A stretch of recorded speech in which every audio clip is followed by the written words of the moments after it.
सियासत एक्सप्रेस को पेश करने में ताउन किया है elite spine and pain management centre.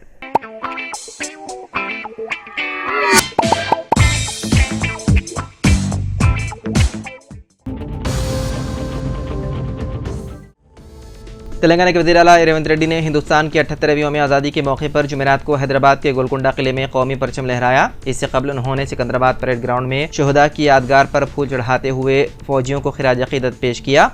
यौम आज़ादी के मौके पर रेवंत रेड्डी ने कहा कि आज हम सब के लिए वो दिन है जब हमने बरतानवी गुलामी के तौक़ को तोड़ा और आज़ादी की हवा में सांस ली। ये दिन हमारे मुल्क की तारीख़ में सुनहरे हरूफ में लिखा जाना चाहिए क्योंकि हम फ़ख्र से अपनी कौम का परचम लहराते हैं। इस त्यौहार पर हिंदुस्तान के तमाम लोगों को यौम आज़ादी की मुबारकबाद पेश की।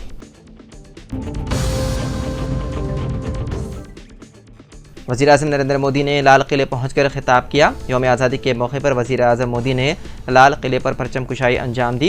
यौम आज़ादी के मौके पर लाल किले की फसील से कौम से खिताब करने से पहले वज़ीर आज़म मोदी राजघाट पहुंचे, जहां उन्होंने बाबा कौम महात्मा गांधी को खिराज अक़ीदत पेश किया। वज़ीर आज़म मोदी ने यौम आज़ादी के मौके पर यहाँ तिरंगा लहराया और कौम से खिताब किया।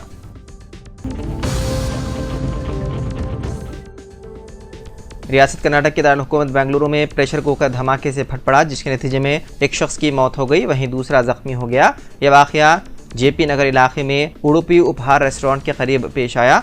महलूक और जख्मी दोनों का ताल्लुक रियासत उत्तर प्रदेश से बताया गया है। एक जख्मी शख्स इस वक्त अस्पताल में जेर इलाज है। बताया गया है कि समीर और मोहसिन नामी शख्स एक इमारत की टेरिस पर वाक़ कमरे में किराए से मुक़ीम थे। पकवान के दौरान अचानक प्रेशर कुकर धमाके से फट पड़ा, जिसके नतीजे में वो दोनों शदीद तौर पर जख्मी हो गए। वहीं घर के पूरे सामान को नुकसान पहुंचा। पुलिस प्रेशर कुकर के फट पड़ने के हादसे की तहक़ीक़ात कर रही है।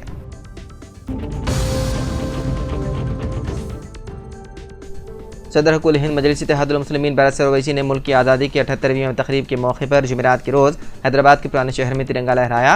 हर साल की तरह इस साल भी बैरिस्टर ओवैसी ने तारीखी चामीनार के करीब मदीना सर्कल पर तिरंगा लहराया। इस मौके पर मुकामी ताजीरीन और मजलिस के कायदीन व कारकुनों की कैसी तादाद मौजूद थी, जिनमें पत्थरघट्टी डिवीज़न के corporator Sohail Qadri, Mohammadia cap market के मालिक मोहम्मद इलियास बुखारी और दीगर शामिल थे।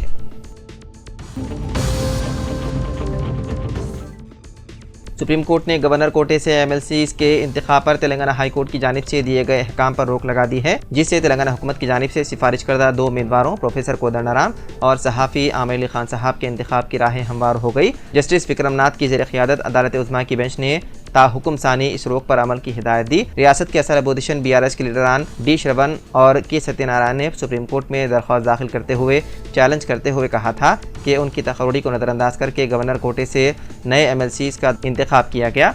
इस मामले की सुप्रीम कोर्ट ने समाअत की। दरख्वास्त गुजारों ने इस्तदा की कि गवर्नर के कोटे से नए MLCs की तकर्री को रोका जाए, लेकिन अदालत ने इससे इनकार कर दिया। अदालत ने कहा कि अगर नए MLCs की तकर्री को रोका गया तो ये गवर्नर और हुकूमत के हुकूक की खिलाफ वर्जी होगी।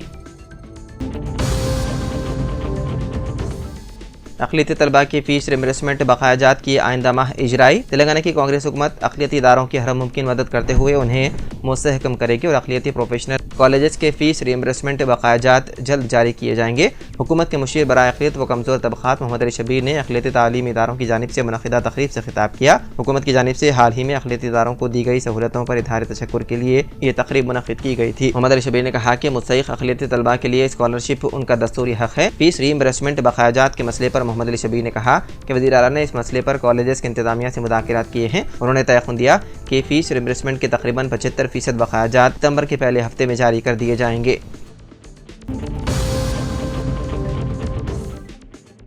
कांग्रेस ने पार्टी के सीनियर लीडर अभिषेक मनु सिंघवी को तेलंगाना से राज्यसभा इंतखाबात के लिए पार्टी उम्मीदवार बनाया है। Congress general secretary KC Venugopal ने कहा है कि पार्टी सदर मल्लिकार्जुन खड़गे ने अभिषेक मनु सिंघवी की उम्मीदवारी को मंजूरी दे दी है। उन्होंने बताया कि मनु सिंघवी तेलंगाना से राज्यसभा ज़िमनी इंतखाब में पार्टी के उम्मीदवार होंगे। इस नशिस्त पर 3 सितंबर को ज़िमनी इंतखाबात होने हैं। कांग्रेस ने उन्हें गुज़िश्ता बार हिमाचल प्रदेश से राज्यसभा के ज़िमनी इंतखाब में खड़ा किया था, लेकिन वो इलेक्शन हार गए थे।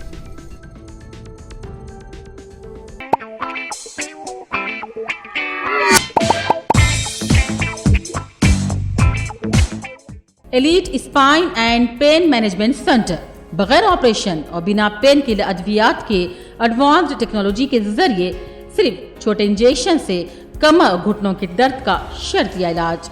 डॉक्टर प्रकाश गुड़ीपुड़ी और डॉक्टर मोहन इरवा इंटरवेंशनल पेन फिजिशियन जैसे तजुर्बेकार डॉक्टर्स। 25,000 से भी ज्यादा मरीजों का कामयाब व इत्मीनान बख्श इलाज। राबिता कीजिए elite spine and pain management centre, Manikunda और दिलसुख नगर, हैदराबाद।